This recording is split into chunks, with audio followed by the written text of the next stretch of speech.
Good morning, everybody. This is the Oskar Quentin Show, where we talk about politics with people on TikTok. I'm going to start the show by getting right into the news, because there's something going on a little bit in my sphere of influence, so I might be a little bit stressed out and off today, because the FBI is arresting a bunch of people who've been involved in signal chats observing ICE activity in Minneapolis. So I've assigned some people from the mod team to keep track of this for me. There's a press conference that's happening at 11 o'clock Central Time, which is halfway through today's scheduled show. I might watch that on the show. I might take it in, but this is one of those things where Oskar Quentin, the debate host, will tell you that it's really bad that the FBI is going after people who work really, really hard to make sure they do their observing work legally, because it's protected by the Constitution. It's protected by the First Amendment. Oskar Quentin, the guy, will tell you that he's having kind of a bad day and he's worried about a lot of his friends. I don't participate in the signal chats anymore. I stopped months ago because it's just not really sensible for somebody who's popular online to be involved in, super secret signal chats. So I get the updates, but I don't participate. But yeah, there's a mixture of like me feeling some obligation to talk about this because it's one of those sorts of overreaches. Obviously, I've made the prompt related to it because people are going to point out that the FBI has been corrupt forever, which is true. But I think people know what I mean when I say that this particular FBI under Trump is corrupt. I'll repeat it really quick because I know that the mods are just showing up and not everybody's gotten the news flash. That the FBI is arresting some people who are involved in the signal chats observing ICE in Minneapolis. There's been 15 arrests as far as we know so far, and there's going to be a press conference at 11. So I'm a little spooked. I think I'm going to be okay. I don't expect the FBI to knock on my door during the show. We'll see. I did make some phone calls to make sure my pets will get cared for if I do disappear today. But I don't think that they're going after my sort of folk today. I don't think that people like me or some of the other like citizen journalists or commentators have to worry too much today. But I do know some people I'm worried about. And anyway, I might be a little distracted on the show today, just like dealing with that. But I am like willing to talk about it. Of course, I made it the prompt because, at the end of the day, we have things like the 39 protesters who were arrested in Minneapolis for protesting at a church because they made a legal misstep. There's a particular law that the churches have lobbied for that protects churches from what any seasoned protester would think is constitutionally protected behavior from the protesters. So, I was aware of that law, and if I was aware of that protest, I would have advised everybody not to do it because you're stepping in a bear trap. You're going to get nabbed by the feds, which is exactly what happened, which is why people like William Kelly are facing like federal charges, which is why the woke farmer, William Kelly, you don't see him being too much on the front lines these days because he's got federal charges to worry about. And if he steps out of line at all, if he gets some minor charge for something, he gets in a lot of trouble. So they've silenced him in that way because he has to look out for himself. So when it comes to observers being arrested, I find it plausible that 15 of them did something that was arrestable. Like, it's possible they made that sort of like step one toe out of line on your constitutionally protected behavior, and then the FBI is going to throw the book at those people to make sure that the charges stick, because it is dangerous for the FBI to arrest people without good cause, because the charges get thrown out and it makes them look bad and all that stuff. So I don't know the details. I don't know what exactly the charges are. I don't know what the cause is for these warrants. I don't know. There is a press conference happening at 11, and like I said, I might watch that on the show. So we'll see. Hopefully they don't take me. That'd be lame. But I'm pretty fucking worried about some people that I know. So anyway, that's that. The other big piece of news today is that J.D. Vance let slip that the plan to end the Iran war is to give Iran a $300 billion reconstruction fund. And I just want to talk for a moment. I was on the phone with one of the mods yesterday, and I found myself yelling. Not, I don't really lose my temper, but I found myself really worked up, and I'm so jaded to the news. I'm so jaded to how horrible everything is. I'm so jaded to the corruption. I'm so jaded to all these problems. But every now and then, something happens that just is so amazingly flagrant a violation of every reason that all these people who call in have to still defend this motherfucker, that I get really viscerally upset about it. And I'm very viscerally upset about the fact that I have spent hours and hours and hours, as you guys all know, talking to people about Obama's Iran deal, the JCPOA, where I think it was something like $1.5 billion, not even very much money on the grand scheme of things. Like, there's a lot of money, $1.5 billion, whatever it was, but it wasn't even our money. We didn't give the Iran taxpayer money in the JCPOA. We released money that we had seized as part of a program to sanction them, which, whatever, when you negotiate for with like terrorist groups or with enemy states or whatever, one of the things about negotiating with bad people is that you have to give things to bad people so they agree to whatever the deal is. So like, we can be upset that Iran got some money, but it was their money in the first place that we'd taken to give us negotiating power, and it worked. $300 billion is so much more money than $1.5 billion, and I've just lately been spending so much time on how bad Trump supporters are at math that I don't think they understand how grievous an L this is for the United States. I don't think they understand how grievously an L this is for the war in general. If this is it, if this is the final negotiation, average guy, I'll talk to you in a minute. If this is the final negotiation for the Iran war, which it might be because the House just restricted Trump's war powers, so maybe he's looking for an exit strategy, and because Iran controls the Strait of Hormuz, they have the strong hand in the negotiations. If this is how the war ends, the U.S. lost the war. There's just no way around it. We poked the bear hit us hard so back, we paid it $300 billion to stop mauling us. That's an L. And I want to explain something right here at the beginning of the episode where it'll maybe get some ears, which is that $300 billion of taxpayer money being given to Iran is so much more money and power than a person who's worth $300 billion has, because people don't understand how the wealth of billionaires and how net worths in general are calculated. Elon Musk just became a trillionaire because he went public with SpaceX, so his ownership share of it suddenly showed up on paper and it crossed him over the line. He didn't actually become much more wealthy. It's just we became able to put a market value on his shares. But Elon Musk doesn't have $1 trillion, right? Like, whether it's Elon Musk with $1 trillion or some hypothetical billionaire who's worth $300 billion, a $300 billionaire cannot produce a pile of cash that amounts to $300 billion because they have to own such large shares of the companies that they own that if they were to start selling them, if they were to start liquidating, they just wouldn't end up with that amount of money because they would devalue the things they were selling while they were selling the shares. So Elon Musk doesn't have $1 trillion. He can't buy something that costs $1 trillion. But when we talk about $300 billion from the taxpayers going to Iran, we're actually talking about raw fucking money. Like, this isn't some like paperwork decision between like a merger of two companies where like a company absorbs some other $300 billion company and nothing really changed. This is actual wealth. This is actual liquid capital that they can spend to rebuild all the shit that we just bombed. It's an enormous L. People aren't good enough at understanding how large sums of money work, and people aren't good enough at math to have an intuitive sense of how incredible an L it is to give Iran that much money. But it's just, yeah, if this goes through, Trump is denying it. Trump is calling it fake news. If it's fake news, then J.D. Vance said some fake news, because J.D. Vance is the one that leaked that to the public.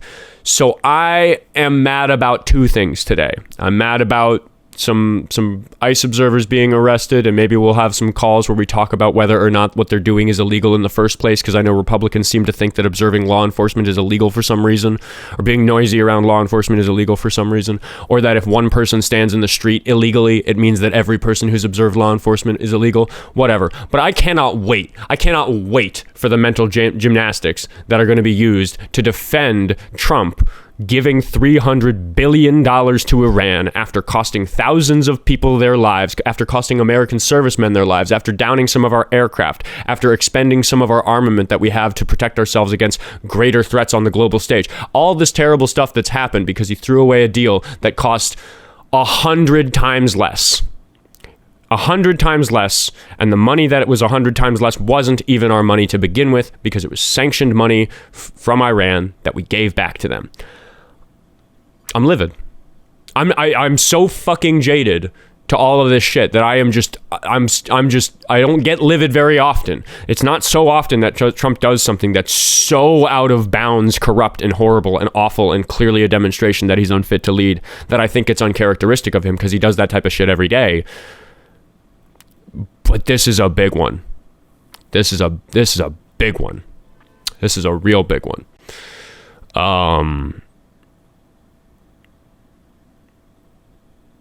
Yeah. All right. We're going to talk to Average Guy. I do see you, but I'm going to talk to Mic Drop because he loves how fake angry I am in the chat, and he's in the request queue. So we're going to see if he's going to give us a big old mic drop about all this stuff. You're so angry. How old are you? I love your feministic way of showing it. How old are you? 45, and you? 30. 45, Mr. Hard Hearing. Okay. Are you done being a little sissy boy? I don't think I ever started. You don't have any emotions and not showing facts at all? I read that you say Trump's FBI is corrupt. Where's your facts? Where are my facts? What does that question mean? You want to ask a more substantive question? Show the facts. You know how TikTok is. You have to show all information. There's no information. If you have misinformation, I have the right to flag you. Okay, then go ahead and flag me. What are your facts? I'm glad on that. Hey, by the way, kiss your career gone. I got your IP address while you're at it. Oh, no. Make your career gone. Oh, no. Yeah, you're really going to hate. Gotta remove Mic Drop for harassment and bullying. Yeah, you're going to find out what IP address my VPN gives you. Oh, no. Also, the IP address only really gives you a neighborhood that somebody lives in, and it's public information what neighborhood I live in, roughly. I'm the neighbor of Alex Preddy's. Man, with a caller like that, I kind of just wish that they would not break TikTok's rules so that we could see where that fucking goes. Thank you so much, Elusive Viper, for the $5 YouTube super chat. They said Iran hasn't even suffered $300 billion in damage. They'll be profiting off this. Yeah, probably. I don't off the top of my head. I know that when you bomb buildings, the costs can quickly skyrocket into the billions. So I'm not going to try to estimate, but I wouldn't be surprised if this is a W for them financially. Still an L, right? People died. It's bad. So I don't know, man. That guy needs to work on his mic drop skills because I don't know. He was calling me emotional. I'm emotional about some real shit. He was emotional about me being emotional.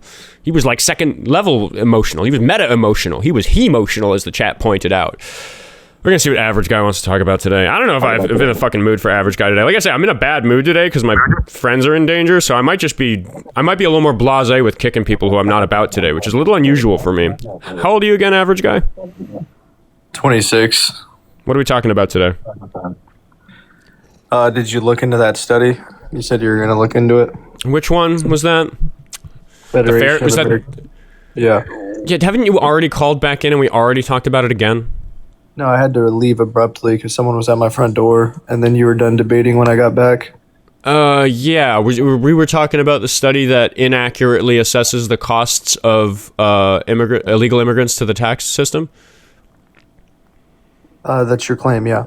Yeah, so I mean, we looked at the fact that they include citizen children of illegal immigrants in going to school as part of their calculation, which to me, in the moment, I hadn't looked at the study very thoroughly, so I thought to myself, well, if they're including citizens in their calculation of how expensive illegal immigrants are, I get you're upset about the fact that those citizens existed because of something that illegal immigrants did, which is giving birth to them on U.S. soil. But again, that just comes down to whether or not we're following the Constitution, and I think that a calculation for what illegal immigrants should cost or do cost should be one that abides by the rules in the Constitution. But even if that isn't as big a slice of the calculation as it needs to be to make me right, because you were correct in pointing out that it wasn't, it to me demonstrated that the study wasn't going to be honest. So I did look further into it, and a much bigger slice of the missing money in terms of their benefit to the tax system comes from the fact that it grossly underestimated their contribution through things like sales tax and other local taxes, and that stuff really does account for a big chunk of it, particularly in some of the states where illegal immigrants are super common, like Florida, because Florida doesn't have an income tax. So that's a big amount of data. It's a little difficult to estimate it, but it's clear that the FAIR organization pushes such estimations down when it benefits their claim and inflates the estimation when it doesn't benefit their claim. They take the top end of the range on the stuff that makes the number worse, and they take the bottom end of the range on the stuff that makes the number better. So I'm not super interested in like rifling through all the details of it with you again. It's the FAIR organization. People can look it up, and people can look up the fact that every other outlet that studies this comes to the same answer that I'm pushing, including including Cato.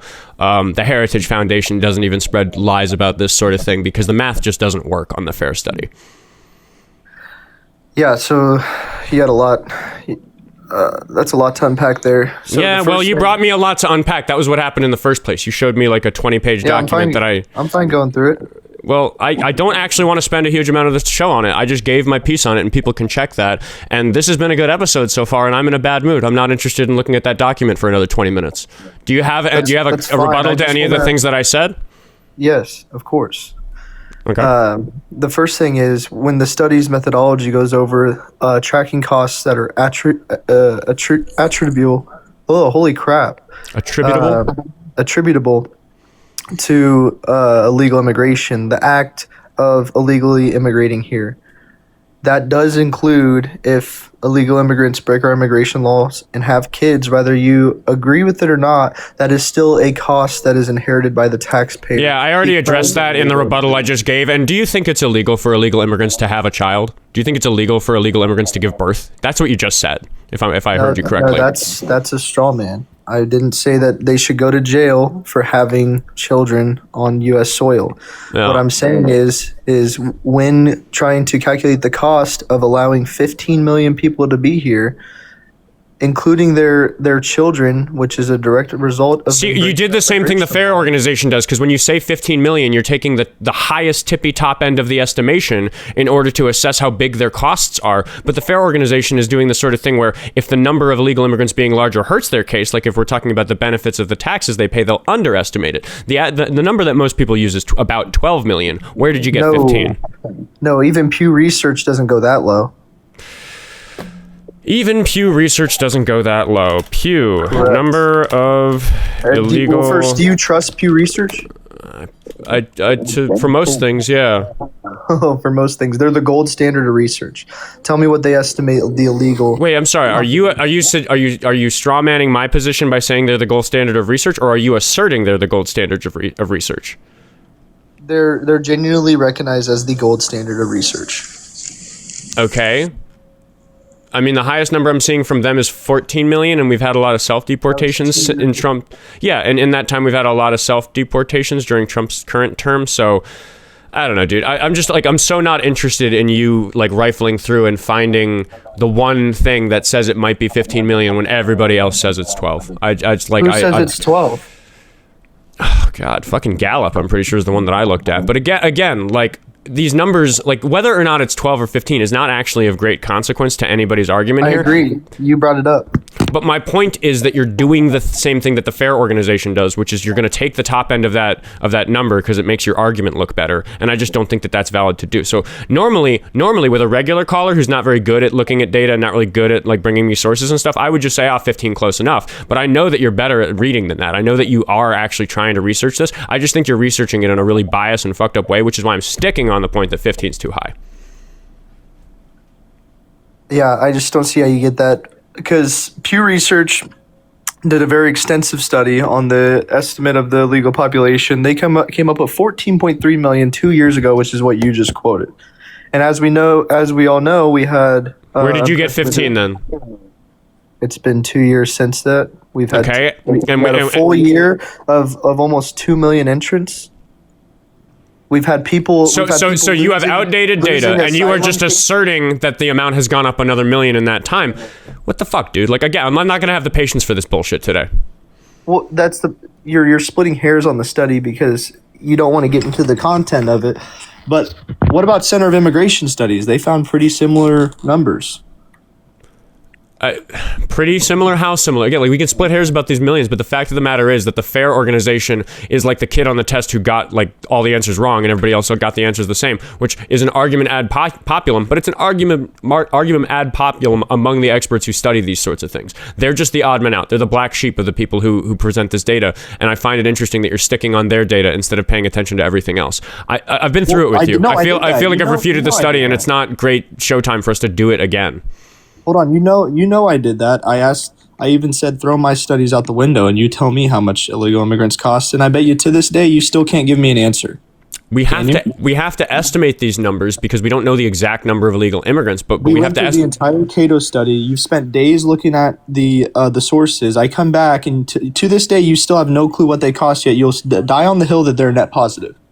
Because everybody else agrees. Everybody but the FAIR organization agrees that they're a net benefit. Confirmation bias means no. The reason that we can say that they're a net benefit without knowing the exact cost is because a lot of the costs that we can't estimate accurately, that we can't like come up with a precise number from, regardless of because of the number of illegal immigrants not being exact. If the number is bigger, the numbers change in such a way that the scale doesn't. So is it $100 billion versus $150 billion, or is it something more like $125 billion versus $190 billion? Similar ratio, but we're not sure about exactly which it is, but we can be pretty fucking sure that one number's bigger than the other, and you're saying it's the other way around. The FAIR organization is saying it the other way around, but they're the only ones saying that. No, Center of Immigration Studies, Manhattan Institute, they're right on par with FAIR. FAIR is just a bigger number because it deals with totality. But the important thing that I'm trying to mention here is Oskar, I watch you debate. We've debated for hours. I've never seen you just accept not knowing an answer and running with that solution or running with that conclusion. I know you're the type of caller where if I estimate something to be $50 billion and you look it up and say that it's $62 billion, you're going to tell me that I'm wrong and we're going to get really fucking stuck on that. And I'm just, like I said, I'm just not calling on a different day if you want to do that bullshit. I don't have the fucking patience for it today. I just want you to admit that you're not actually sure at all that they are a net. I just answered that. I just explained clearly that we can be unsure. I just explained clearly that we can be unsure about the exact numbers while still being sure that one is bigger than the other, and the amount they pay in is bigger than the amount they cost. How do you make that determination?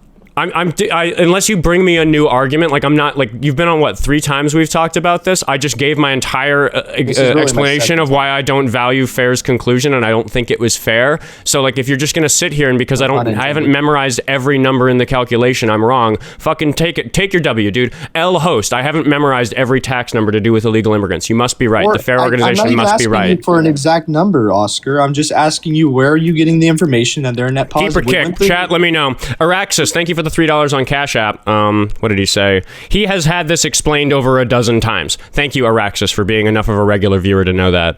Yeah, that's not true at all. Okay. I don't care. I just don't care today, dude. Like I said at the beginning that I'm just not going to sit and answer the same questions again. I gave a long, comprehensive explanation of what I found when I spent time outside of show hours looking at the resource you brought me, and you can go check that shit. If you want to listen back to this episode, if you want to listen to this, if you want to do some homework, you can listen to this episode after it gets posted this afternoon. Go through my explanation of what the problems that I have with the FAIR organization. Come back later with refutations of it point by point. It's just not a good use of the showtime for us to kick the same fucking can back and forth. It's going to keep getting crumpled up and everybody's going to fucking learn nothing from it. It's not a good use of what my platform is for. It's an important conversation to have. I just hope you can actually answer me with a study or something eventually that proves your point, other than saying like people agree with me and the numbers are hard to estimate and we don't have all the data. That's your answer to me. That's your answer, and you expect. It's nice that I have the chat on the screen now. I will be updating it so that the VODs have the YouTube chat as well. Hello, YouTube chat. I try to use you guys. But yeah, so the chat wanted him gone, and like. That's one of the strategies, is that if you keep bringing me the same bad source, I will just eventually kick you and say this is a waste of my time, and then you have a clip of Oskar Quentin kicking you for instead of looking at a source, and like I look bad in it because it's like, no, we've spent hours on this source, dude. It's like the same guy who keeps calling in with that one study that says that trans people have similar criminality to their biological sex as opposed to their like transitioned gender, which is just like, yeah, we can just like do 3 or 4 episodes where I shut it down, and the 5th episode I'm just gonna say fuck off and I'm not doing this again.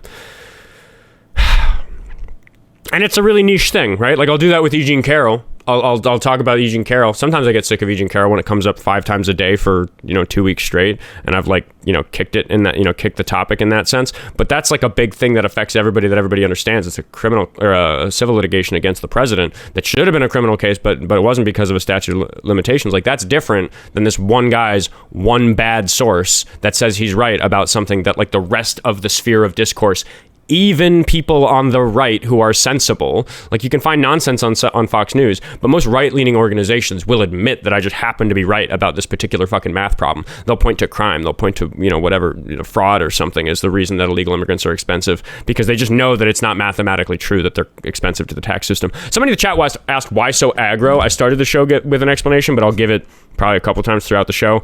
FBI's arresting ICE observers in Minneapolis today. I'm an ICE observer in Minneapolis today. I haven't been for a while because it's not wise to do that sort of thing when you're when you're prominent on social media in the way that I am. So I've retired from doing that months ago. So I'm a little worried about myself, but I'm mostly worried about some people that I know. And I'm also just worried for America because this type of behavior is bad. So we talked about that at the beginning. We might talk about it in a half hour because there's a press conference happening walking distance from my house, but it's close to, I don't have a press pass. So I don't know. We need to figure out how does an influencer get press passes? I have 130,000 followers. Can I be press? Can I get if I print out some bullshit like press laminated Oskar Quentin Media Enterprises bullshit, will they let me in? Like, what the fuck? How does the First Amendment work in 2026? I don't know. You get snappy, Oscar, today because I'm mad about the government arresting people for doing things that are legal. Yeah, I don't know. I looked at the thing and they said that you do need a press pass, so I think I just need to make one or apply for one locally. I don't know. Maybe some people in the Discord can help me with that. I have tried to get into that building and they don't let me in.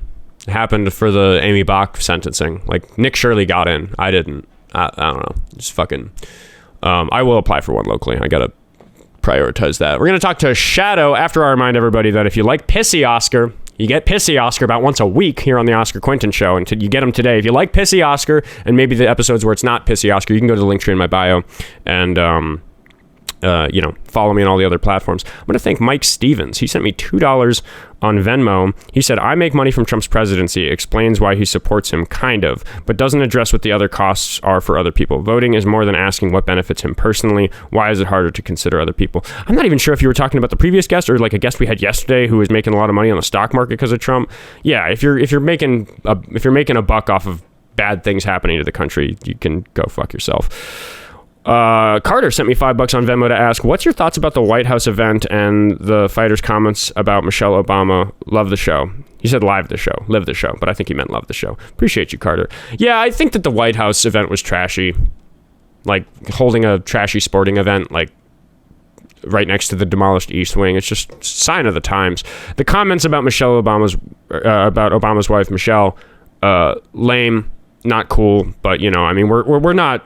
It's the sort of thing where I guess like in this exact moment answering your question, I'm so mad about some other shit that's happening today that feels small. So I'm very sorry to Michelle Obama for not taking that super seriously right now.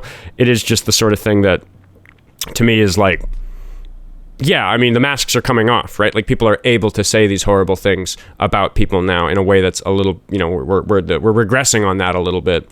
So anyway, Krista sent me $3 on Cash App to say, kid has been on 3 times, same conversation, kick him. Yeah, I did. Thank you, Krista. I appreciate the $3 on Cash App. But yeah, this is my full-time job. So if you want to support me sitting here and being angry about shit, you can do that through the link tree in my bio. Let's slow stream today. Let's get double tapping on the screen on TikTok so that people can come in and view the conversation with Shadow. I do think we're on the For You page because I'm getting followers today, but low numbers today, but that's okay. I am really thankful, by the way, me and the mods talk about this, that like even on days that are like low, like we're 30 minutes into the stream, got 200 on TikTok and 70 on YouTube, which is like, okay, 275 is not great for my recent numbers, but that's still so good for somebody with my follower count and for somebody who has been doing it as long as I have. So I'm very thankful that a slow day is still a really good day by most people's standards. So thanks for supporting the show, everybody.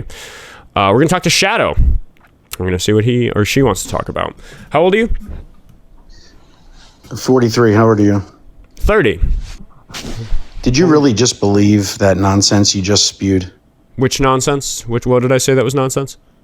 About trying to convince yourself that you have great numbers and all that stuff. I'm pretty happy with the numbers.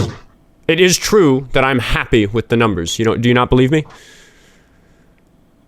Well, the fact that you have to keep telling yourself that out loud and then asking somebody if they believe you tells enough. So anyway, you said you're a prominent figure on TikTok. You said you're a prominent figure on TikTok, yeah?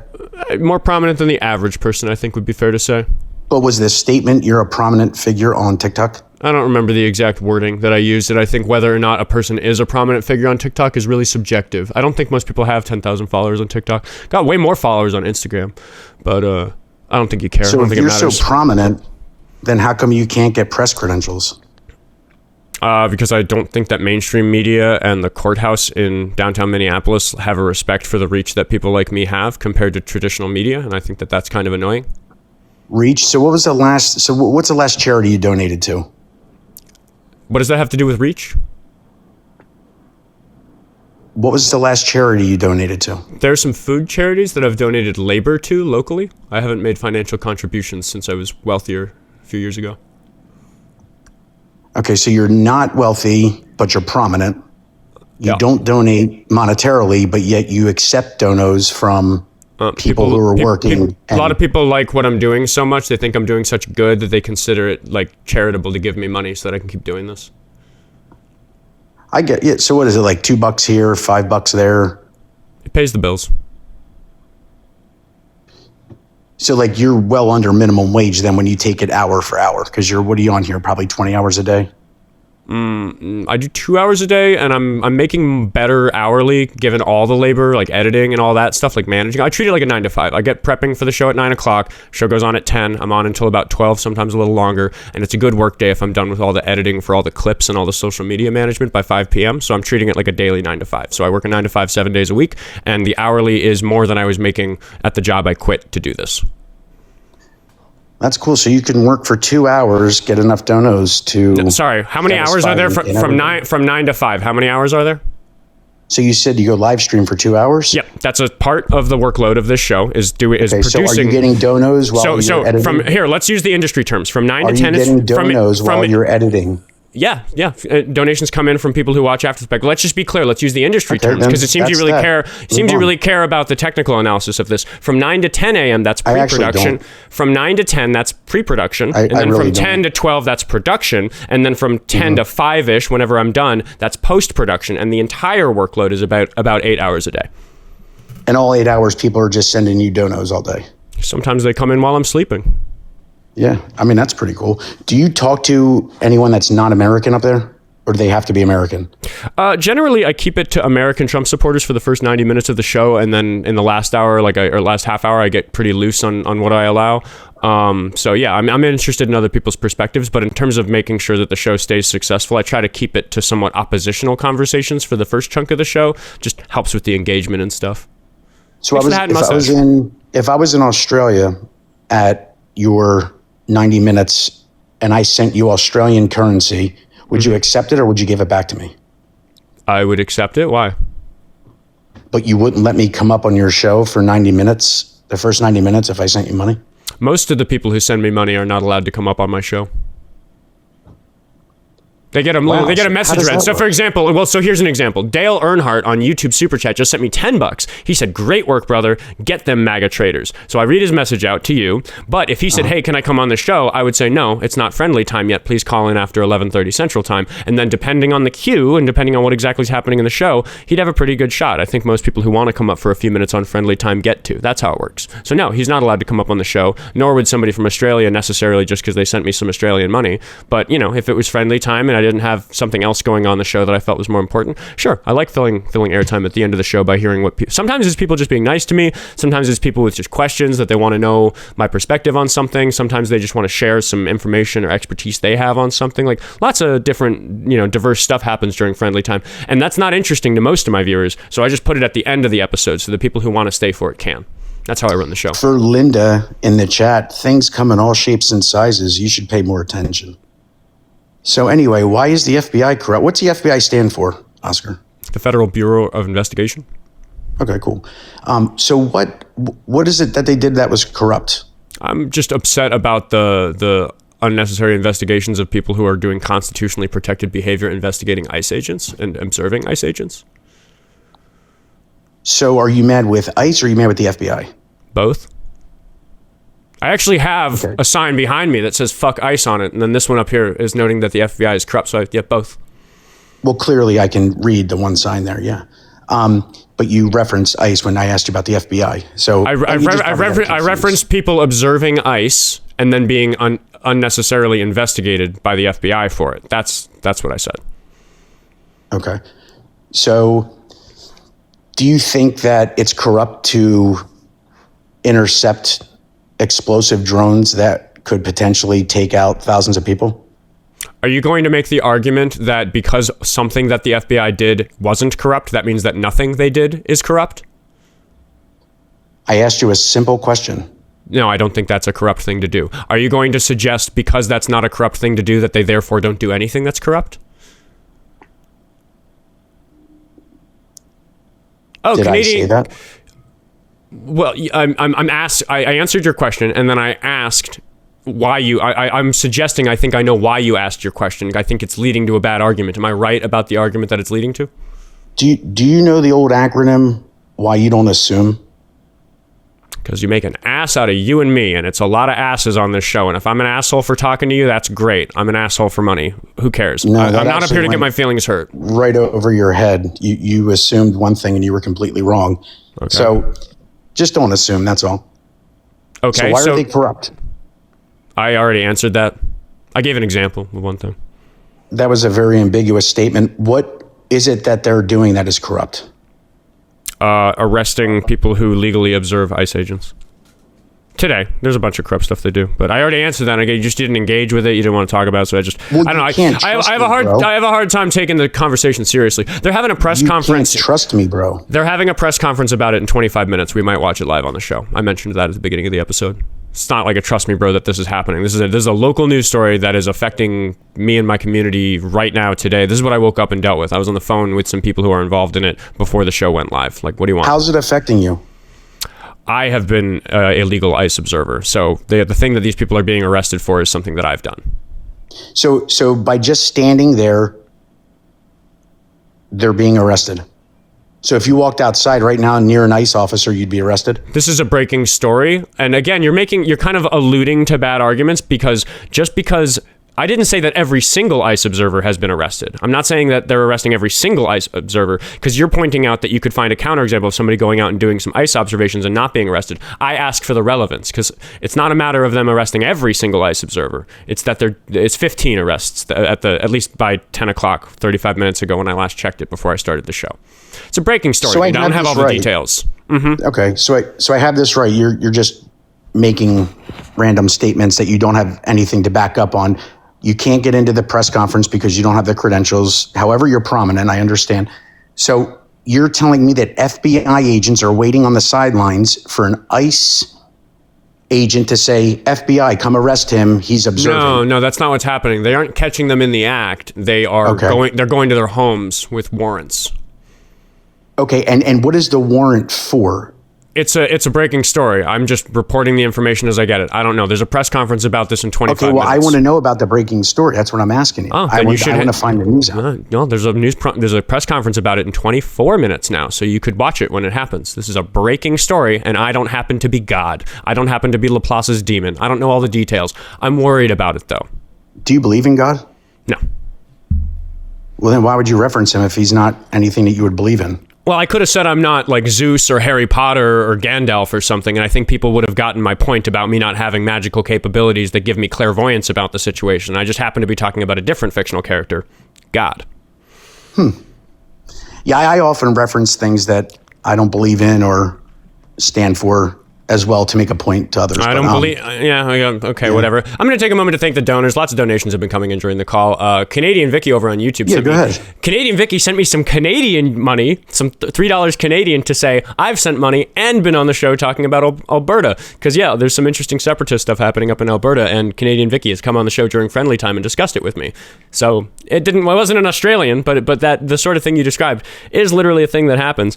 We answered Carter's message. Did we answer Will's message? He sent me $10 on Venmo to say, keep dunking on dummies, Will. Thank you, Will. Appreciate you. And then you should thank me. I just raised you 70 people. Okay, whatever. You guys are a dime a dozen. You're not the interesting one, right? Lots of people do lives and they don't get viewers. I'm capable of turning you into views, and that's why I'm sitting in this chair. That's why people are looking at me. That's why people are following my account. So I'm not impressed by you. There's a million of you. Aaron Silva says for $15 on Venmo says, keep up the great work, enlightener. Pissy Oscar, LOL. Yeah, I can get Pissy Oscar today because I'm worried about my friends. But yeah, that makes me a soy boy or whatever. All right, let's see. Is that all the donations that have come in? Oh, wait, hold on. There's even more coming in. Law of the Wild sent me $5 on Cash App to say, from Minnesota friends who need a lawyer. And then there's a phone number. Do you want me to read it out? Let me know in the chat. If he's still here, let me know in the chat if you want me to read the number out. I don't know if you're actually trying to advertise, but I would advertise Law of the Wild. I just very careful about reading phone numbers on the show. See, V, I can't give you this much control of the show because V sent me $25 to kick you, Shadow. She says, Jesus, please drop this idiot. But I don't know. I'm doing a good job turning you into those views, as you so astutely noticed a moment ago. So maybe I should keep you up. V, I love you, V. You support the show so much. Are you sure that you're the one turning this into views? Yeah. Okay. Yeah. Definitely. Because the great thing is that like the show works regardless of who calls in. I'm the common element. I'm the thing that all the episodes have in common. So when people are excited to watch the Oskar Quentin show, it's not because you're on it. It's because I'm on it, and they're excited to see who I'm talking to. So yeah, clearly. So didn't you just say you don't talk to friendlies for that reason? So in order to get a spicy chat, wouldn't you have to talk to people like me? I mean, I'm just guessing. Yeah, but there's so many of you. So doesn't that kind of contradict your whole entire irrelevant statement you just made again? No, I mean, like if I was a champion fisherman and I was catching fish, should people credit the fish with how good the fisherman is doing at catching them? So, but you just said you're the common denominator. Your word's not mine. Yes, the fisherman is the common denominator in his success at fishing. If you had friendlies come up, this show would run exactly the same because you're the common denominator. It's not your guests. Am I right? It just gets a little echo chambery. It's not as interesting a conversation when there isn't opposition. What's interesting to people is that I'm able to... It's just a yes or no. What was the yes or no? It was a yes or no. You said you're the common denominator, your words. And I am the only person who's been in every episode of the Oskar Quentin show. I do still have that particular accolade. That has zero relevance to the... It has something to do with the success of the show. Like just a little bit. Okay. What's that, water? It's water. Yeah. Yeah. Cool. All right, dude. Well, listen, just keep your money coming in. I think you're doing a great job. Yeah, Tammy sent me $5 to ask again, can we please get rid of Shadow? He's so stupid, it's making me angry. I think you're awesome. He left. Goodbye. Michael sent me $4.20. I very much appreciate the amount of your donation. I see you. He says, I come here for Oskar dunking on the guests. Yeah, I don't know. That was fun. You know, I'm in such a pissy mood. I'm okay just like having fun with that. Oh, Law of the Wild's here. I will give him the fucking airtime because we've got some fucking legal shit going on in Minnesota. How you doing, Law of the Wild? Good. No, so the number was for you or any of your friends. Okay, You don't have to read it out, but good. I did about half a dozen pro bono cases for people arrested at Whipple. All of them got dismissed. So, if you get a knock on your door or if any of your friends need help, just remember, don't answer any of their questions. They can charge you for even lying about what you had for breakfast. So they'll lure you into a false sense of confidence that they're just doing some background search. But if they find out or even believe that one thing you said to them was a lie, even if it's utterly unrelated to their investigation, they'll charge you for it. So, yep, I've seen footage. Like a lot of influencers will film when the FBI comes and gives them the knock, and they'll say, "Hey, is this your social media account?" And so often they start with a yes, and I'm like, you fucked up right there, lawyer. You say lawyer when the fucking FBI comes a knocking. You don't answer a damn question. You don't confirm what day of the week it is. You don't say a fucking word for exactly the reasons you just said. So yeah, I will urge anybody who gets a door knock about what's going on in Minneapolis to shut the fuck up, because I've seen too many influencers forget to shut the fuck up when the FBI comes a knocking. But I certainly don't keep my mouth shut. And they're very tricky about it. They'll tell you you're not under investigation. We're just trying to find out some information about this thing. And then they'll ask you questions that they expect you to lie about. That even like small things that you wouldn't think are relevant, and you don't think that it's going to matter if you tell a little white lie. And then, very rarely does the FBI ask you a question they don't already know the answer to. So it's all a scheme to try to get you to incriminate yourself or incriminate somebody else. So yes, absolutely, shut the fuck up. Don't give any information. You know this, but to anybody else out there. And then, feel free to give that number out. I'm not going to charge anybody anything for trying to them them out of the situation. I will absolutely do that. There's like a handful of people I'm definitely going to send that invite out to and just let them know that you're fighting the good fight for the people who might get tangled up in this thing. All right. Feel free to drop me for the algo. Love you, Law of the Wild. W Law of the Wild. Seriously out here using his expertise in a way that makes a real difference, which I like to think is what I'm doing. Like I'm an expert at talking to chuds. That's not as impressive as being a lawyer. Law of the Wild's a fucking lawyer. Foxy, I will send you that. Just send me a message somewhere to remind me when I'm not online. I will send that to you. Is that it? Is that the show today? Did we scare the chuds away 44 minutes in? Got bad resource guy and totally concerned about how much money I'm making for some reason guy. I don't know.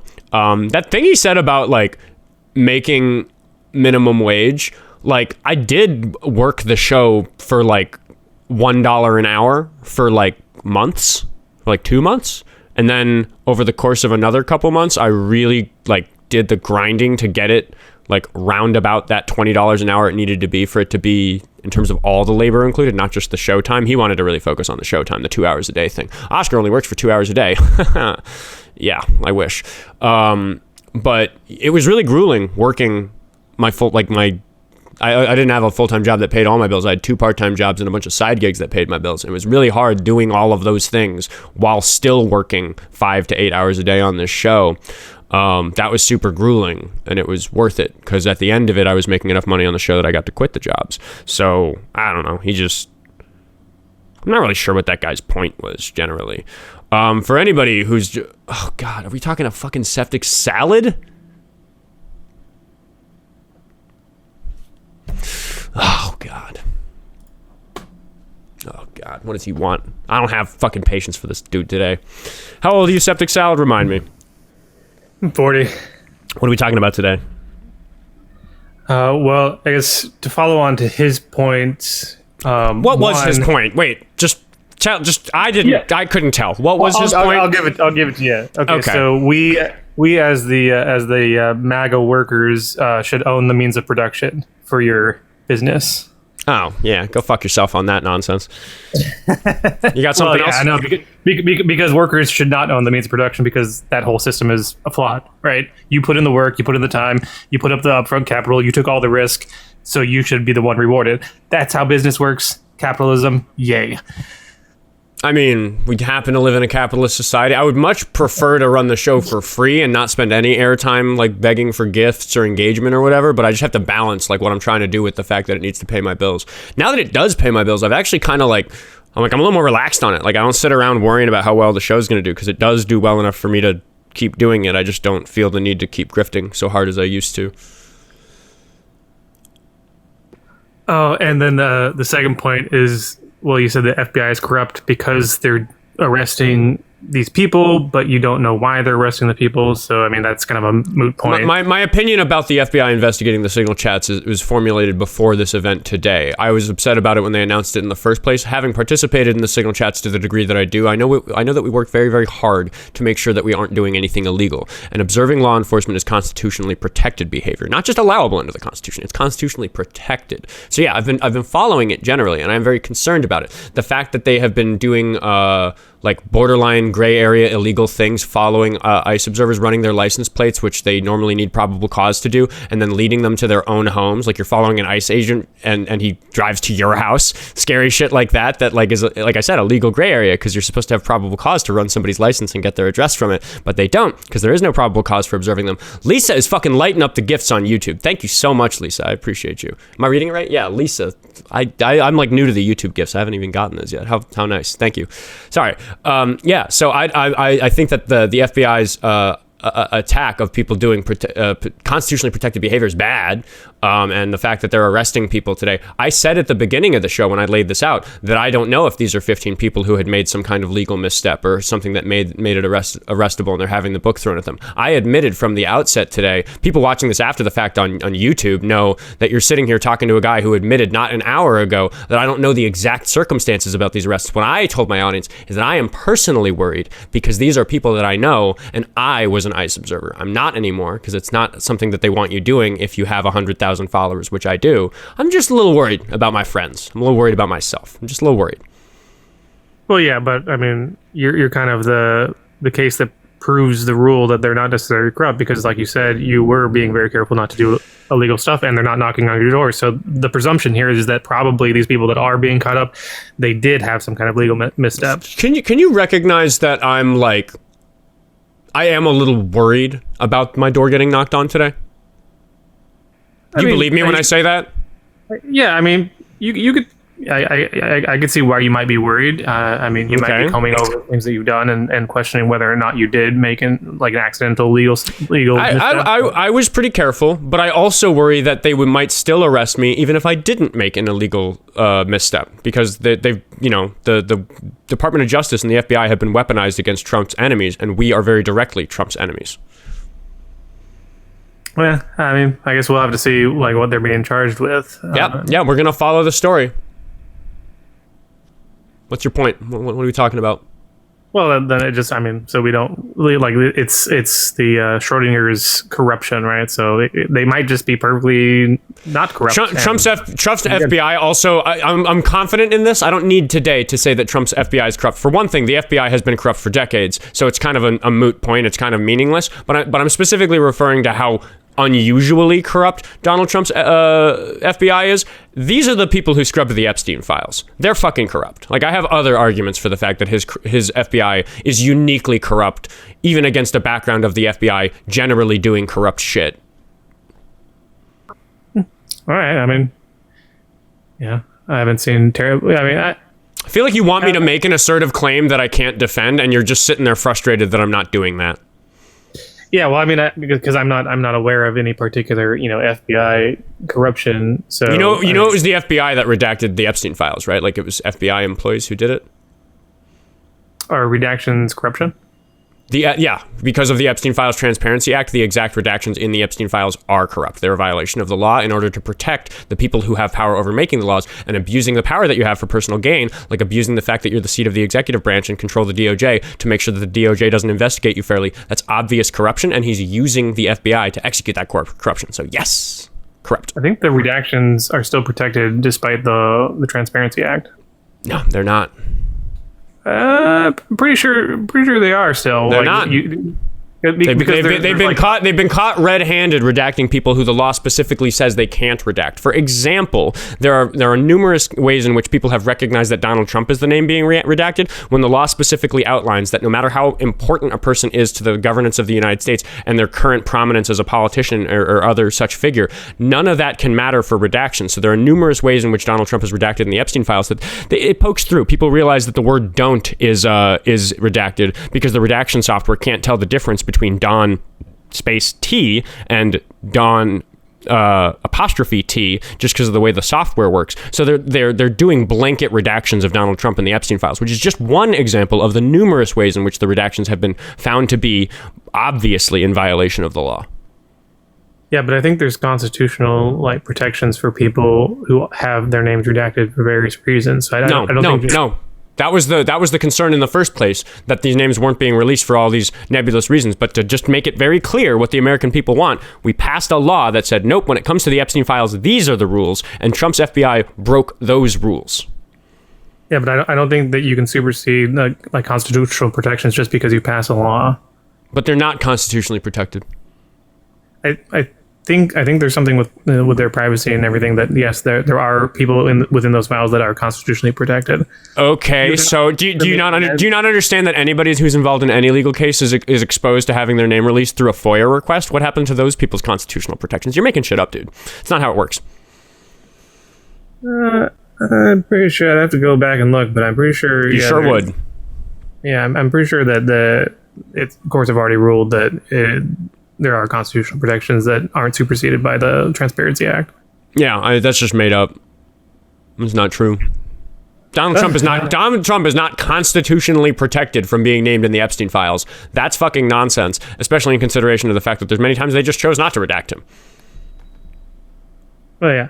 I'm not saying Donald Trump specifically. Our Congress people have looked at the less redacted Epstein files that are available to them, found examples of credible accusations against Donald Trump for doing wrong things involving sex and minors and things like that, and they have read out those accusations on the House floor, asking why they were redacted to the public but not to the Epstein files that they have, because that's an example of what I'm talking about. There's a mountain of examples of the sort of thing that I'm talking about, and the idea that the Constitution protects them from that is fucking nonsense. If that was the case, that would have been argued when they were voting for the Epstein Files Transparency Act, which was so likely to pass that I'll remind you that that Trump flipped last minute to pretend that he wanted it to come out the whole time, causing all but one person to vote for it.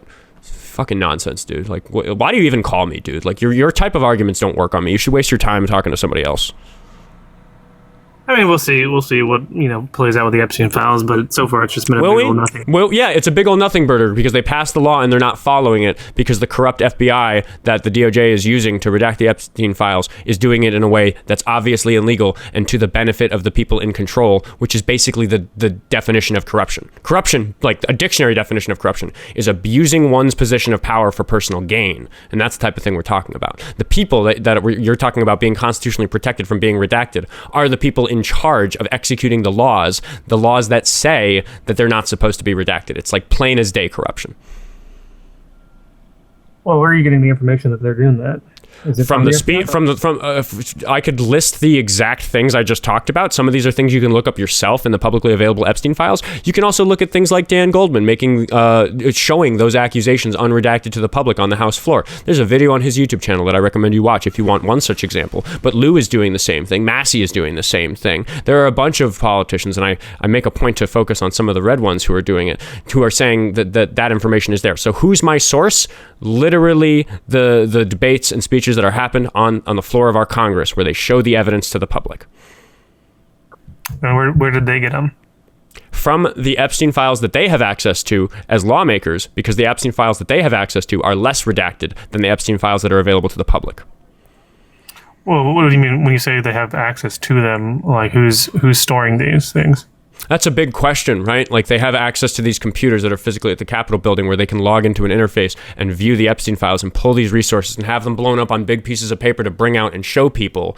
Like, do you need to know what operating system that computer's running? Do you need to know the size, the square footage of the room that computer's in? Like, do you not believe that they have access to Epstein files that are less redacted than the ones the public are seeing? Like, what the fuck, dude? Nobody disputes this. Both houses have this. Both chambers, I mean to say. Both sides, the left and the right, both have access to them. There are Republicans who are coming out and saying that the things that I'm saying are true.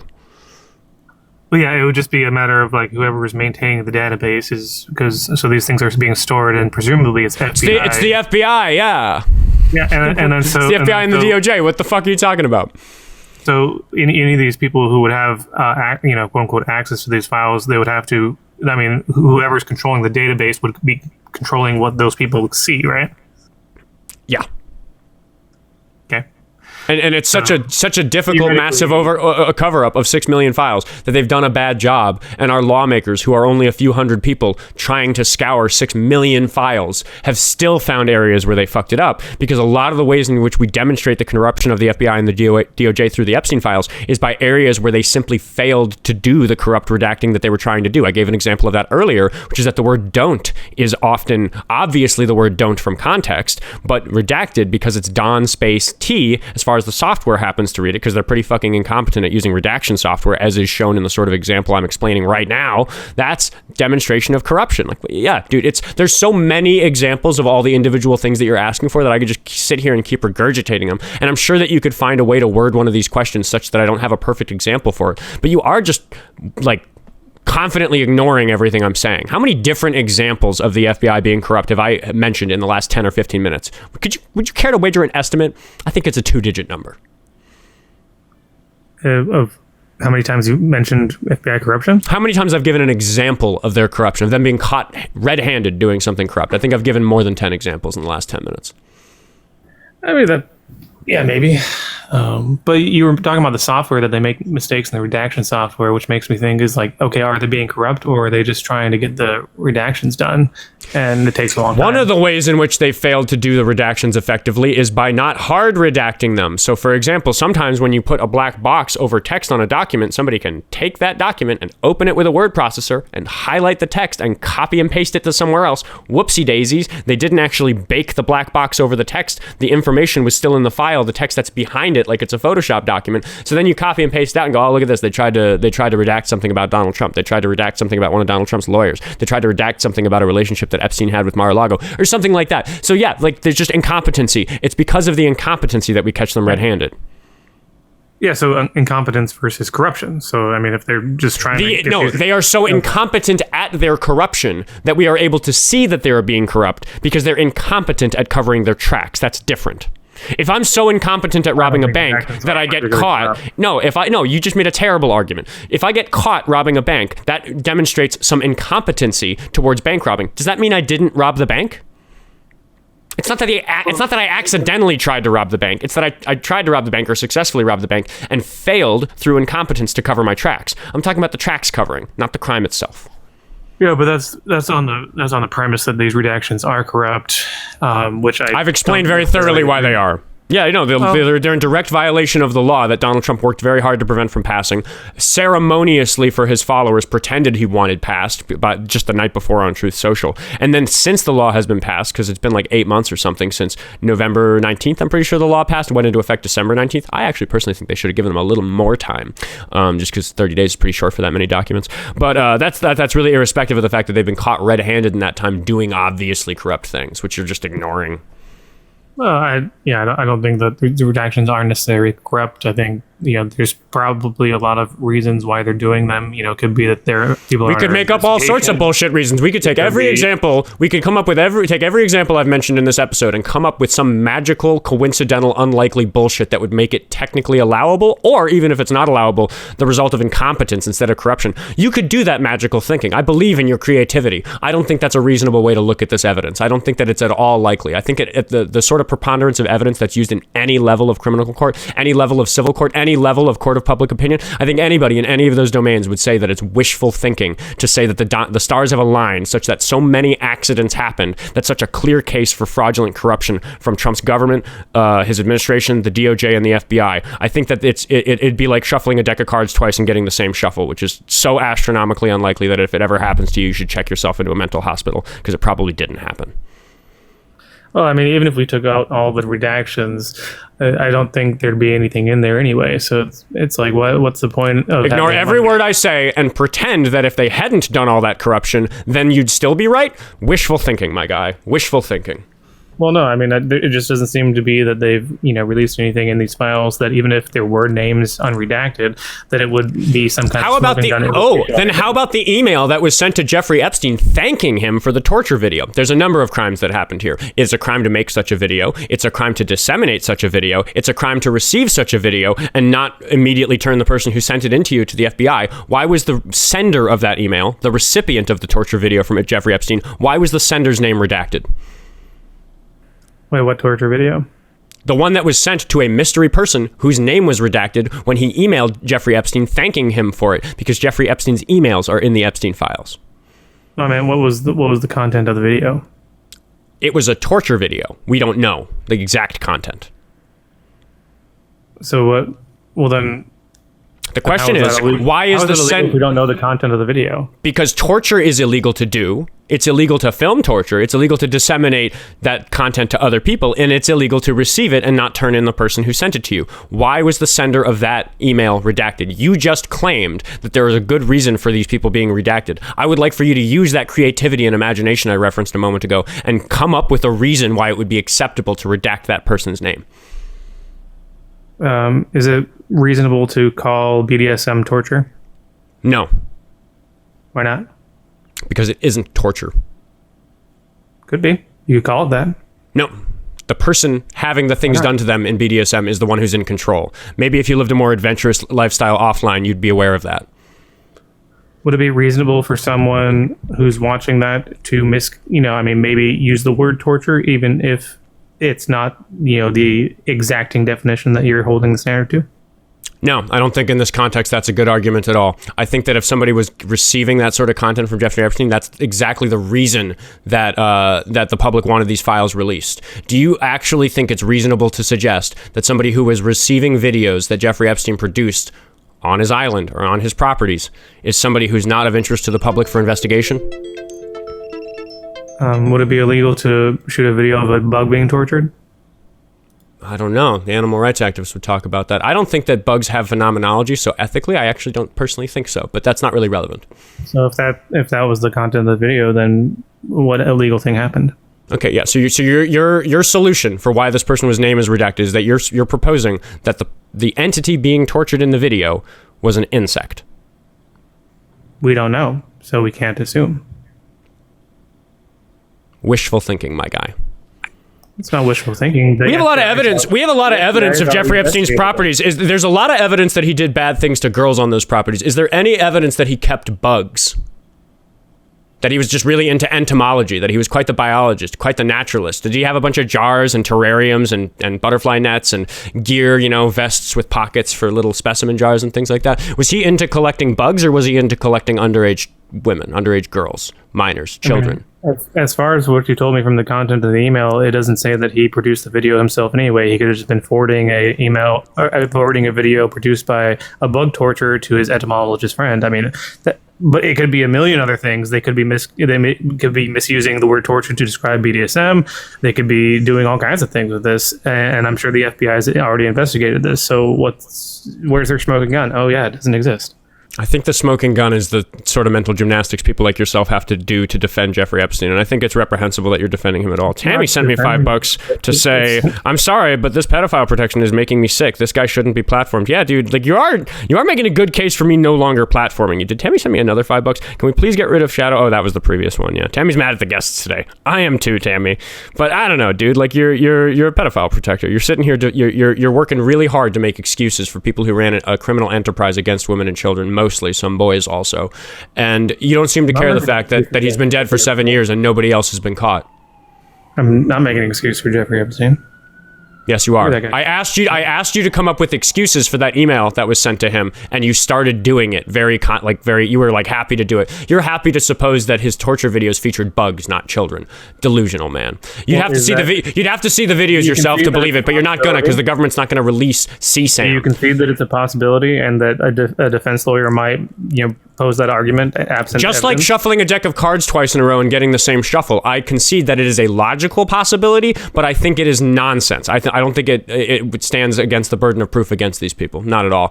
Ghoulmeister sent me $5 on YouTube Super Chat to say, Collar is so sucked into the cult, he's trying to excuse the most heinous crimes and giving these creeps the benefit of the doubt. Truly disgusting. I agree completely. The Great Jay sent me $5 on YouTube Super Chat also to say, please shut this maggot up. Septic, even if the video was a consensual BDSM, why the fuck is it redacted? That is against the law to redact. Exactly, because even if it was innocent, right, then maybe we can investigate that person and find out that it actually was totally legal. Because you're right, it's a logical possibility that the video featured consenting adults doing only legal things, and that's what would happen. But what I argue is, if that was the case, then why is this person's name redacted? Because as a matter of fact, almost every male consumes pornography of some kind or another, and if you're into BDSM, that just isn't a crime. They're only supposed to redact people who are victims of crimes.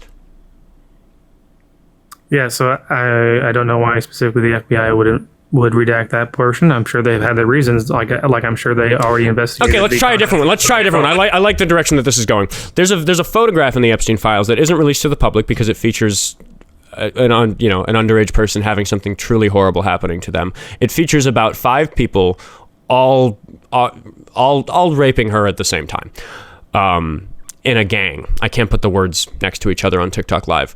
That photograph is described in detail because some poor fuck somewhere along the way in the legal system had to look at that photograph and write a description of it to put in the Epstein files that could be seen by the public, could be seen by the courts or the juries or whoever needs to look at such a thing without showing such a horrible photograph to so many people. The people in that photograph have their facial features described. Facial hair, that sort of thing. So it's an indication that there are 5 adult men whose faces are in a photograph. Those people's faces are redacted. Those people's names are redacted if we know them. What the fuck? Explain that one.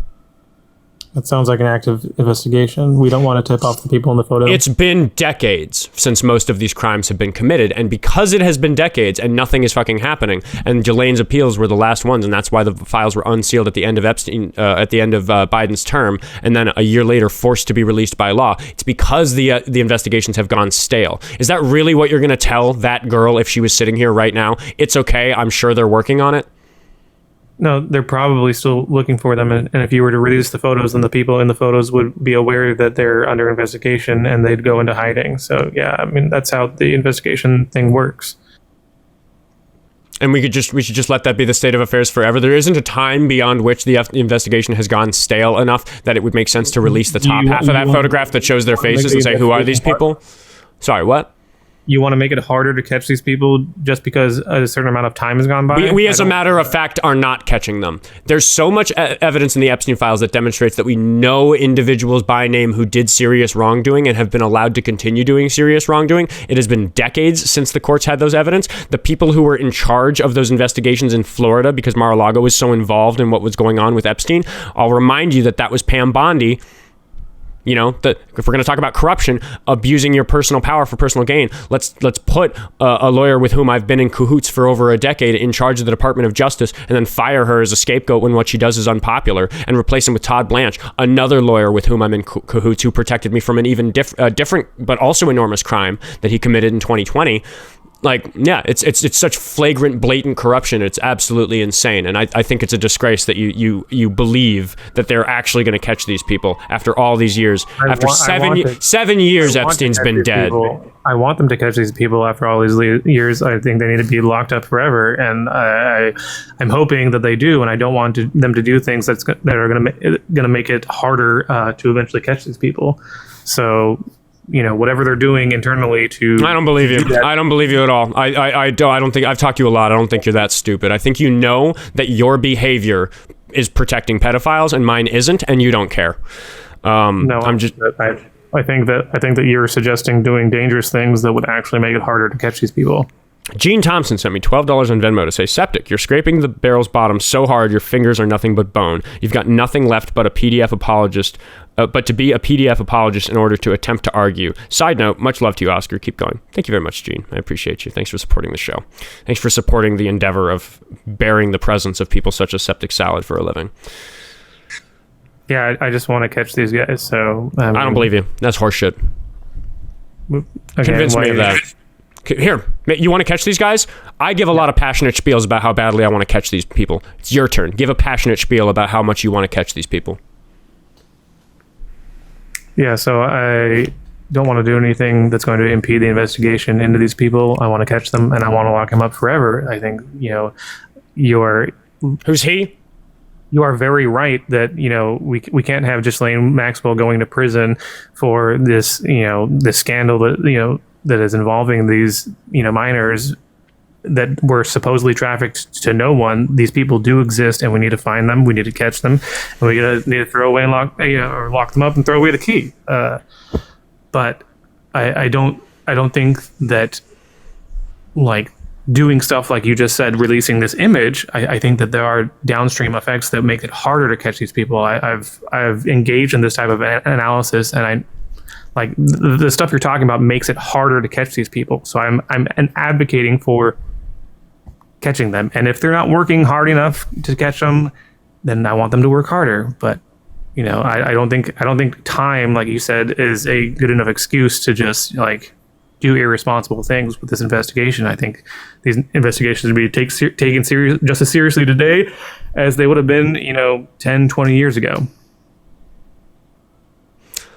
I asked you to show that you're passionate about catching the perpetrators of these crimes, and that's all you had, really? Yes, that is my passion. I'm very passionate about these things. I'm a coldly, when it comes to these topics, I'm a coldly passionate individual. You were more passionate about protecting the recipient of that torture video than the potential victim in the video. I don't know anything about the video. That's why I was asking you about the video. And you didn't know anything about the video either. So it's just a moot point. I don't know what's in the video. What, again, is the legal reason that person's name was redacted? Because being a person who consumes pornography is not a sufficient reason to be redacted in the Epstein files. Like, that's not the sort of privacy that these people have been granted. Yeah, again, normally in some random court case that might be the case, but this case is of such public interest that we changed the law because we recognize that the justice for all the people who were harmed by Jeffrey Epstein and his associates is more important than that guy's privacy. I don't care. I would publish my web browser history if it meant that some of those people got justice. If one of those people got justice, I would let every embarrassing thing about me that has ever happened be broadcast. Every embarrassing text I've ever sent drunk at 3 a.m. Every video I've watched when I was alone. Every little thing I've ever done, I would broadcast my life to the world if it meant one of these people got in prison. And you're sitting here defending a person who received torture videos from Jeffrey Epstein. Where is your passion? Okay, I would do the exact same because there is nothing that I've done that would, in releasing any of that stuff that would be found as, deplorable. And I do want to. You don't think that anything deplorable would be found additionally if we unredacted the Epstein files? No, I was just using your example of releasing my web browsing history. I mean, who cares? Yeah. Yeah, I mean, I don't do anything illegal on the internet, so I got nothing to hide, and other than just my own embarrassment. I'm just saying, if we're gonna make the case that you're passionate for protecting children, you're just doing such a fucking reprehensible job that I don't even think I need to sit here and try anymore. You've made your point to the audience. You don't give a shit. You want to protect the pedophiles. Prove me wrong, bro, if we're gonna do the fucking debate bullshit. I just don't believe you. Part of this is, one of the things we do on here is we have to operate on vibes a little bit. I foster a reputation for myself by being open and honest with people and speaking very candidly about this shit for 2 hours a day. People watch me for a long time, and you get so much airtime on my show that people get to get a general impression about you. So if you're not gonna listen to all the facts, because I dumped a boatload of facts on you about the Epstein files that you just completely disregarded and made up a bunch of wishy-washy wishful thinking about exactly how all the stars could have aligned for that mountain of evidence to exist in a way that is just a coincidence or whatever. The facts don't fucking matter. You've demonstrated that. So, I'm giving you an opportunity to operate on vibes a little bit and at least convince my audience that you give half a shit about the victims in the Epstein cases. And I just don't think you're doing a good job of that. Well, like I said, I mean, different strokes, different folks. I'm more coldly passionate. You're more, flamboyantly passionate. So it's a different style. I don't know why you would, necessarily judge someone based off of the style in which they, express emotion. Because you express more emotion when I try to go after the pedophiles than when I ask you to talk about how bad you think pedophilia is. It's comparative. You don't have to be as happy, zany theater kid like I am, but the fact that you're more happy, zany theater kid when you're defending the pedophiles than you are when I'm urging you to show your passion about protecting the victims. It just demonstrates where your thinking is. I think you're I think in that moment you're actually being a little bit transparent. When it comes to, the topic of, when children are involved, I get very cold and I feel very murderous. So I'm not as excited as I might be in other discussions. So yes, when we're discussing, logic or some off topic that doesn't involve something as okay. If discussing pedophilia makes you murderously upset, why are you calling in defending pedophiles, dude? What the fuck? I wasn't defending them. I defended no one. Yes, you were. That never happened. I would never defend a pedophile. I'm gonna let the audience judge whether or not you've done that during today's episode. I don't need to answer that. Well, thanks, you already just said that you don't believe, so I mean... Thanks, Blurt, for the $5 on Venmo. Todd Blanche said in April that the DOJ should move on from Epstein. He has repeated this, and they're not working on it. Yeah, there is also just the matter of fact that there's no evidence at all that any investigations are happening. The FBI is saying the investigations are over. Trump is saying the investigations are over. Todd Blanche, who's now oh God, what's the title? Leader of the DOJ. Fucking brain farting on it. Todd Blanche, who's in charge of the fucking DOA, Attorney General. He's saying it's over. You're the only one sitting here saying that it's not over, and we have to continue to redact the faces of rapists who've been caught red-handed because there's photographic evidence of them doing their crimes. 20 years isn't enough to find somebody. With all that facial recognition software, Palantir can't find those guys? Bullshit, man. Fuck you for pretending you think it's that way, because my accusation is not that you think that way, it's that you're a sociopath and you don't fucking care about any of this shit, and you want Trump to be president for alternative reasons. So you're sitting here trying to spread misinformation and bad arguments about the Epstein files to sow further doubt that Trump is involved and belongs in prison for his involvement, whether that involvement is directly in the actual cases themselves or just covering them up, because we can be certain about the latter and suspicious about the former because of the latter. No, I think that if Trump is involved in covering up any aspects of the files, it's because there are people mentioned in there who didn't do anything, that just by their name being in there, people like you are going to explode on them, and you're going to influence you're going to put out into the court of public opinion that, oh, look how suspicious this guy is, and it's going to ruin their lives. So I think that would probably be the motivation for that. I don't think that anyone is trying to protect pedos. So it sounds like you disagree with the Epstein Files Transparency Act, which was passed almost unanimously. Do you think that the president should still be following that law or not? Well, again, back to the beginning of the conversation, I think that there are constitutional protections for privacy for some of these people. Do you think that the Epstein Files Transparency Act is unconstitutional? Well, if they're trying to impede on people's rights to privacy, then yeah. No, I'll pull the line that all my opposition like to pull when we talk about the unconstitutional thing that the president's doing. Do you think that given that that Trump controls the executive branch, the legislative branch, because the Republicans who have a majority are loyal to him, and he appointed 3 of the 9 Supreme Court justices, you don't think that if that law was to be challenged, it'd be challenged by the Supreme Court? That's what I think it already has been, right? No. There's sort of been challenges been already done, and that's why redactions are allowed to happen. No, it was a veto-proof majority of an obviously constitutional law, which is why Trump folded and pretended he wanted the law to be passed. He's not fighting it because he knows he can't. Yes, but the redactions haven't, there's nothing that's saying. It's not an answer to my question. Nothing about no opinion about any particular redaction is an answer to what I'm saying, which is that it is a violation of the law for the president to be doing what he's doing, and it is not unconstitutional. You've not made any argument for the Epstein Files Transparency Act being unconstitutional. In fact, I sit around and talk about this shit with people 2 hours a day, and I spend time outside of the show researching it, and that's a fresh take. I have never heard anybody argue that the Epstein Files Transparency Act is just unconstitutional. I think you're grasping for fucking straws, dude. I was saying if it was to supersede the ability to redact things, then it would be. But in its current state, where they allow redactions for the protection of people's privacies, then I don't think it's unconstitutional. Ethan sent me $5 on Venmo to say DOJ knows all the crimes and their perpetrators. Could catch them any day now. #1 Palantir hater. Thank you, Ethan. Appreciate you. Yeah, dude. There's such a long list of people who we could just arrest because they're obviously guilty in the Epstein files, and the DOJ knows who they are, but we're just not going to arrest them, and we're getting to a point where we're letting them die without justice, because for many of them, it's been 20 or 30 years since they committed the crime. These are old men who are going to die having gotten away with what they wanted. How long has the DOJ known? You could pick a particular example, and we'd have to look at how old that particular file is. That photograph of those 5 people doing that horrible thing to that adolescent girl, I don't know what year that photo came out in, but we could check.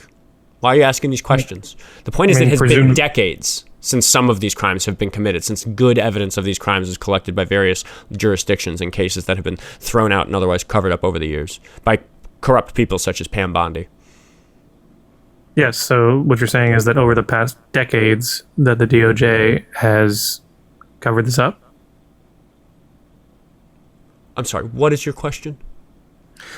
The DOJ has been covering this stuff up for decades, is what you're saying? Well, Trump's DOJ has been covering it up during his term, but there have been cover-ups at lower levels of court. See, you're trying to get me to say something wrong. You're trying to get me to say that the DOJ has been in charge of this conspiracy the whole time, and then you're going to bring up shit about Obama and Biden. But it's just not going to work on me because I'm too educated about this particular topic. It's one of the ones I actually have really comprehensive evidence of a bunch of the information about. This argument about not being able to release the files because they're sealed for ongoing investigations, that was the case until the ass crack between Biden's term and Trump's second term. That's why Biden didn't have a hand in it. Also, it's not really the president's job to have a hand in what the DOJ is up to, even though it's the same branch of government. It's just not really like the how it's supposed to work, and Biden didn't really have much of a hand in what his DOJ was up to. So no, it wasn't the DOJ the whole time. Now that all the files are compiled into one big library, the Epstein files, 6.3 million files I think is the total number, now it is the corrupt DOJ that's hiding it at the very highest levels, because the perpetrators of these crimes, both Trump and his associates, the lawyers who have allowed these cases to slip through the cracks in various jurisdictions, that's the phrase I used a moment ago before you asked your question, not DOJ, various jurisdictions, all of that's been compiled, but now he's also at the top, so he's covering it up at the top. Why are you asking these questions? Why do you think these are the important details? So does the aspect of compiling this data for the first time then lead to the potentiality of that aggregate evidence leading to new open investigations? Yeah, that was true when Jeffrey Epstein was charged the second time and put in prison and then mysteriously died because he allegedly killed himself. I'm going to get banned. I'm going to get banned for what I just said. Goodbye, everybody. TikTok's going to flag me for that. Oskar Quentin 2, Oskar Quentin Music for the second account. I think it's been long enough. I think I survived the ban. Anyway, Jeffrey Epstein didn't self-unalive or whatever TikTok wants me to say.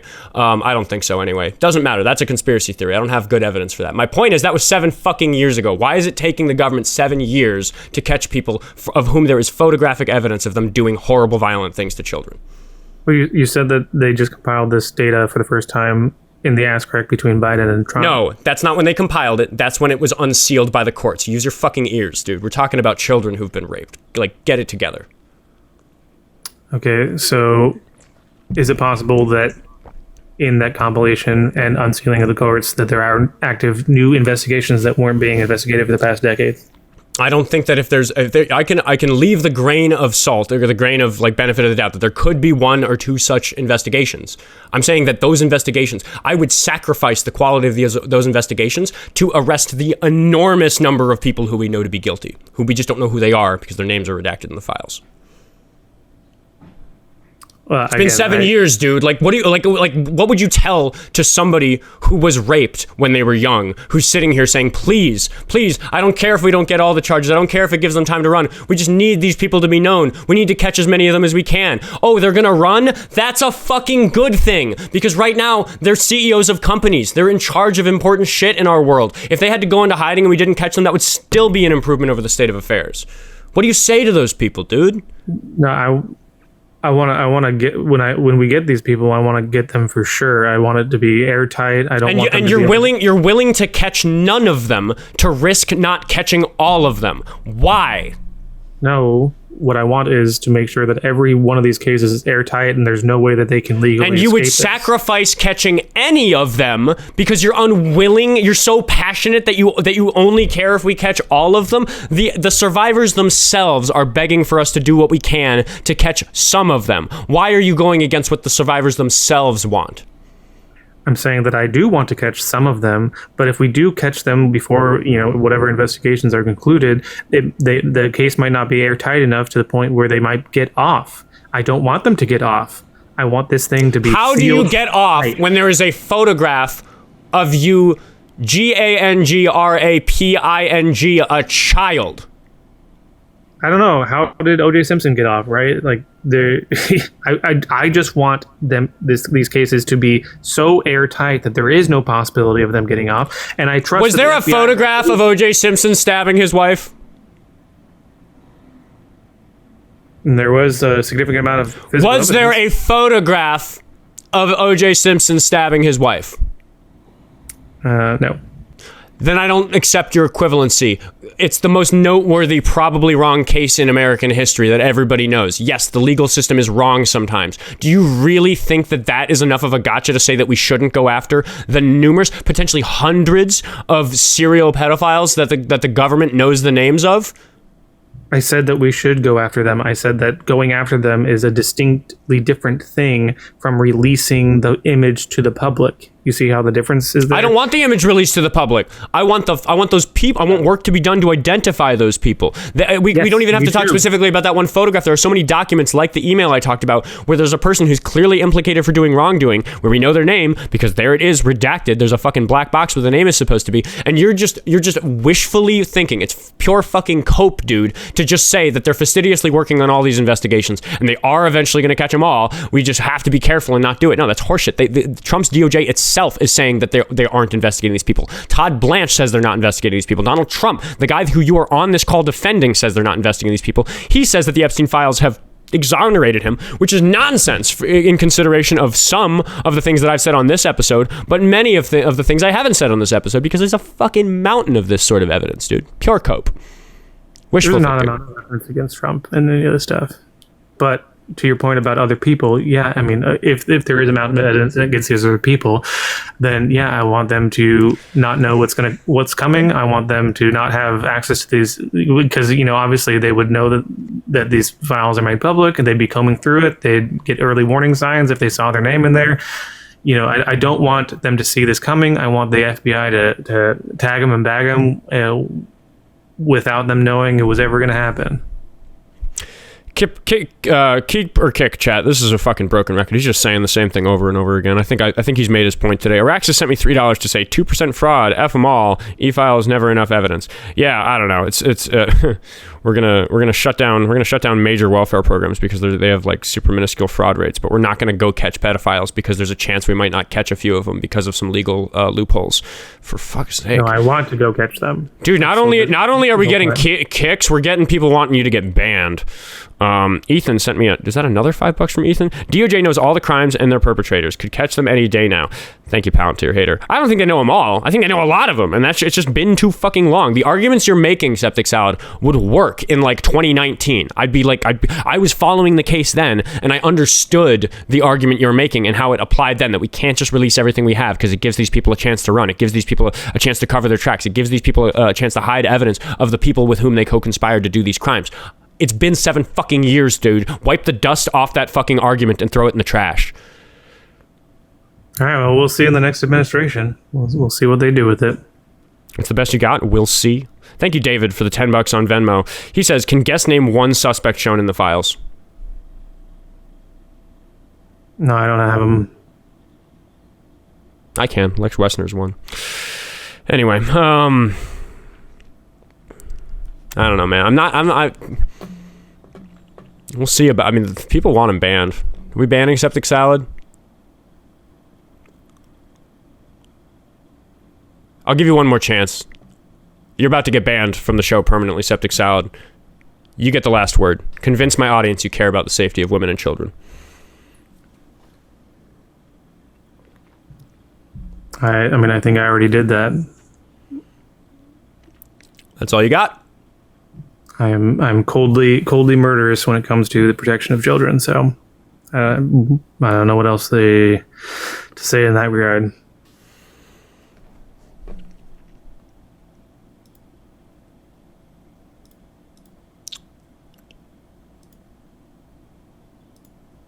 Septic Salad has been blocked.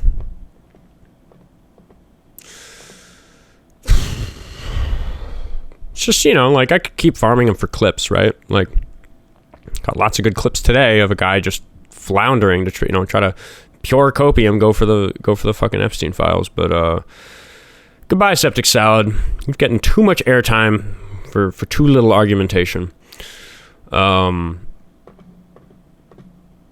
I just need like a breath after that. It's one of the things that is actually taxing, like talking to somebody who so obviously wants to defend pedophiles. Like there's few things that really rub me that wrongly that it like, I don't know, I'm also in a bad mood because for people who haven't been watching from the beginning, the FBI is arresting a bunch of ICE observers, and I used to be an ICE observer. I stopped doing it when the show got popular because you're not supposed to do both.